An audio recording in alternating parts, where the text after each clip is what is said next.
Писанка – це символ життя, безсмертя, сонця, любові і краси, весняного відродження, добра, щастя, радості. Кожен орнаментальний мотив має певне сакральне значення. З них на писанці складається мальована молитва про злагоду і мир поміж людьми.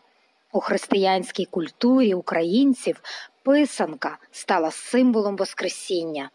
В народі кажуть, у світі доти існуватиме любов, доки люди писатимуть писанки.